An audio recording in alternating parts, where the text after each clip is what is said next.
මේක තමයි යාළුවනි බේත් පෝර නැති ගමේ සුපිරිම අලිපේර ගෙඩියක්.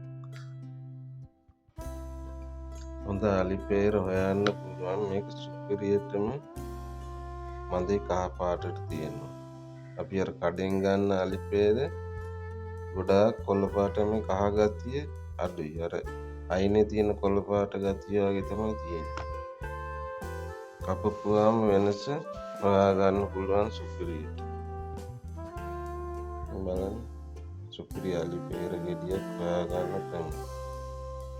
කඩේ අරගෙන මා කපලා බලලා තියෙන තනිකර මේ කහ පාට මදේ ප්‍රමාණය වාගේ වෙන්නට කොළ පාට ගතිය තමයි තියෙන්නේ. ගොඩක්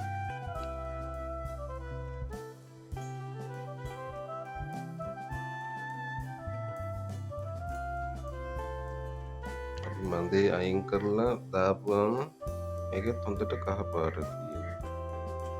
අනිත් එක තමයි මේ පොත්ත.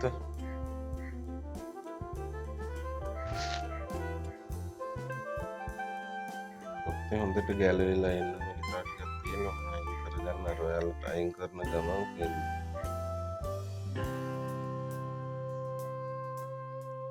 ඒ වුණත් එහෙම නිකම්ම අයින් කරන්න පුළුවන්.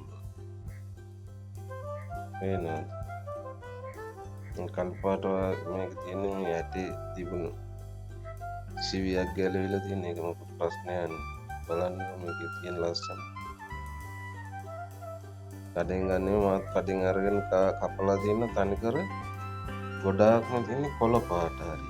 මේක බලන්නකො මේ හොඳට ඉදුණාම කහ පාට ගතිය ලොකුවටම තියෙන. කොළ පාට අයිනෙන් විතරයි තියෙන්නේ.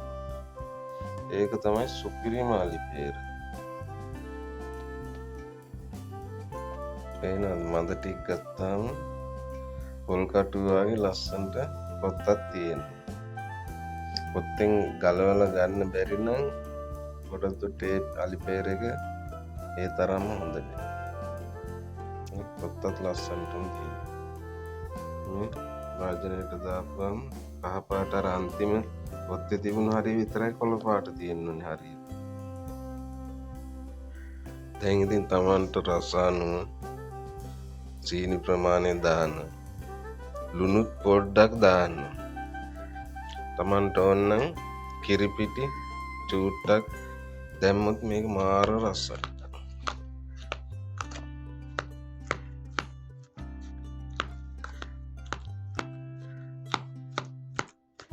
බලන්න තියෙන පාටි ලස්සන.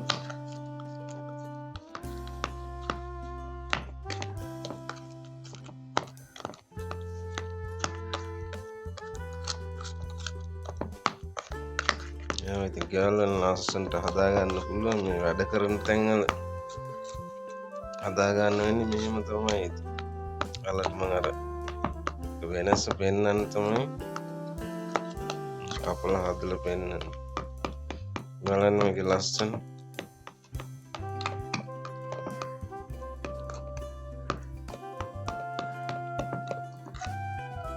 සීනි ලුණු කිරි පිටි චූට්ටක් දාගත්තොත් මේකේ අමුතුම ටේස්ට් එකක් එනවා. කිසි ප්‍රශ්නයක් නෑ. මම කන්න කැමති නම් අකමැති අයට සමහරු නම් සීනි විතරයි දාන්නේ. ලුණු පොඩ්ඩකුත් දැම්මොත් මේකේ අමුතු රසක් එනවා. ඒක නාගේ තියෙන ටේස්ට් එක අනුව තමයි ඒක හදාගන්නේ. පොඩ්ඩක් කාලා බලන්න. දැන් නම් ඉතින් සුපිරියටම තියෙනවා. එහෙනම් ජය වේවා.